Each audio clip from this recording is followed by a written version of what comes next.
Welcome to HDTV. You're now rocking with your boy. Wildlife air quality at risk as Great Salt Lake nears low. The silvery blue waters of the Great Salt Lake sprawl across the Utah desert, having covered an area nearly the size of Delaware for much of history. For years, though. The largest natural lake west of the Mississippi River has been shrinking, and a drought gripping the American West could make this year the worst yet. The receding water is already affecting the nesting spot of pelicans that are among the millions of birds dependent on the lake. Sailboats have been hoisted out of the water to keep them from getting stuck in the mud. More dry lake bed getting exposed could send an arsenic-laced dust into the air that millions breathe. A lot of us have been talking about the lake is flatlining, said Lynn De Freitas, executive director of Friends of the Great Salt Lake. The lake's levels are expected to hit a 170-year low this year. It comes as the drought has the U.S. West bracing for a brutal wildfire season and coping with already low reservoirs. Utah Governor Spencer Cox, a Republican, has begged people to cut back on lawn watering and pray for rain. For the Great Salt Lake, though it is only latest challenge, people for years have been diverting water from rivers that flow into the lake to water crops and supply homes. Because the lake is shallow, about 35 feet, 11 meters at its deepest point, less water quickly translates to receding shorelines.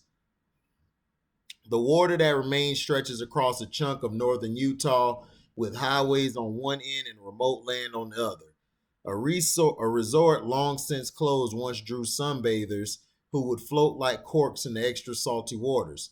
Picnic tables, once a quick stroll from the shore, are now 10-minute walk away.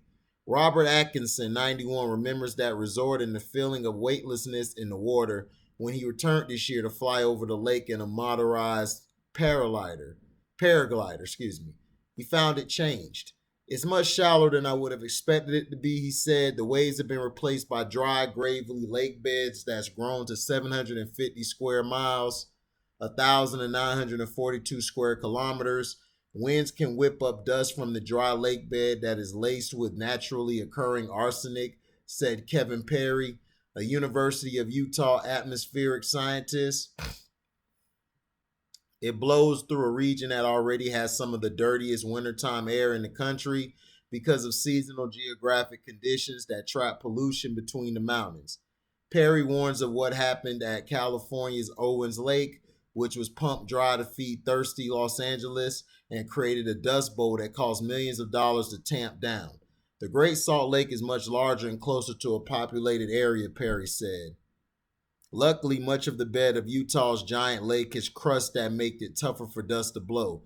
Perry is researching how long the protective crust will last and how dangerous the soil's arsenic might be to people. This year is primed to be especially bleak. Hold on. This year is primed to be especially bleak. Utah is one of the driest states in the country, and most of its water comes from snowfall. The snowpack was below normal last winter and the soil was dry, meaning much of the melted snow that flowed down the mountain soaked into the ground. Most years, the Great Salt Lake gains up to 2 feet, half a meter from spring runoff.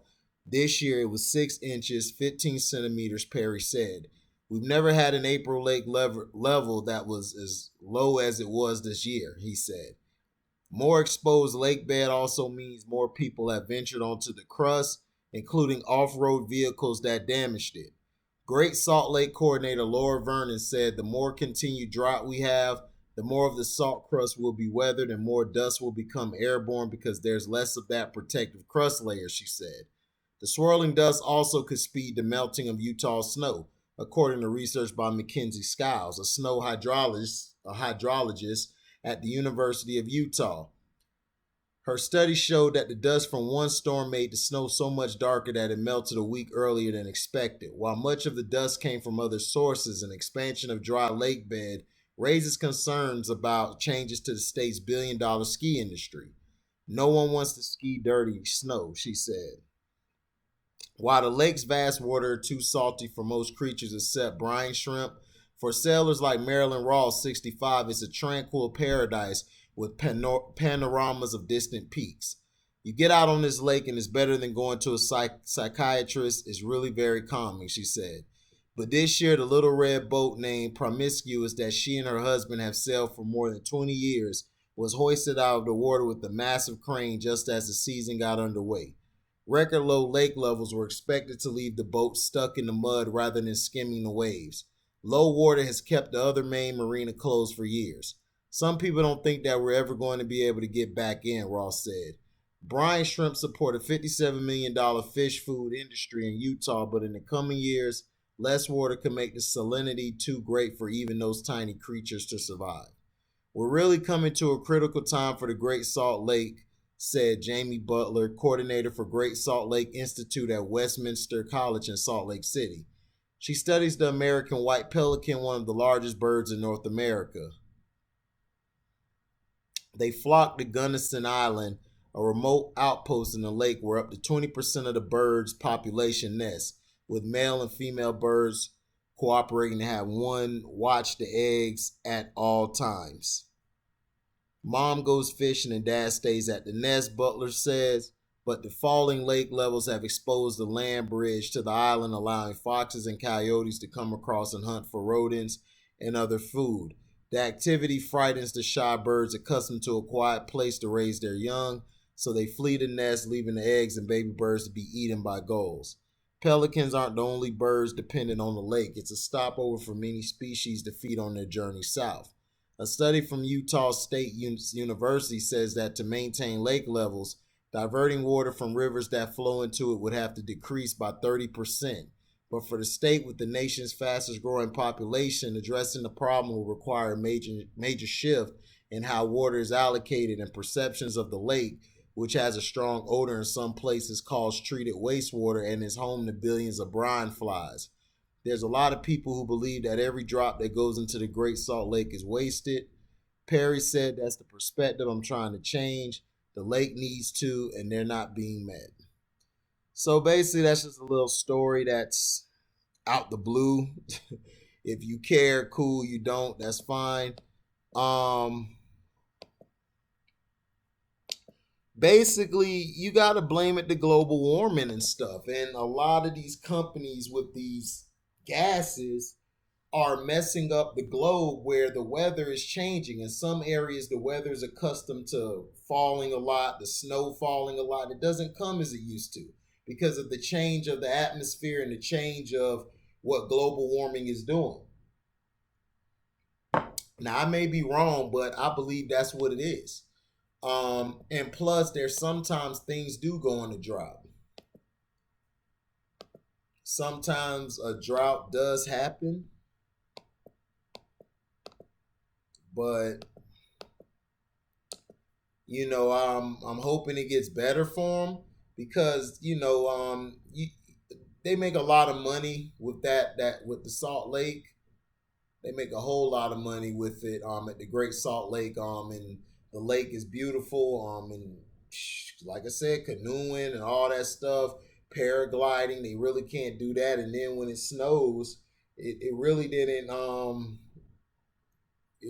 snow like it used to last year. So it's a lot of things. Global warming, global changes, things happen. Maybe this is a time that they're just gonna go through a drought. But hey, it is what it is. Thank you for listening. Like, comment, subscribe, share this. Hit the notification bell to select all to receive upcoming notifications. And if you like what you hear, you can donate to the page by Cash Apping me at the word welcome, the number 2, and an HDIITV.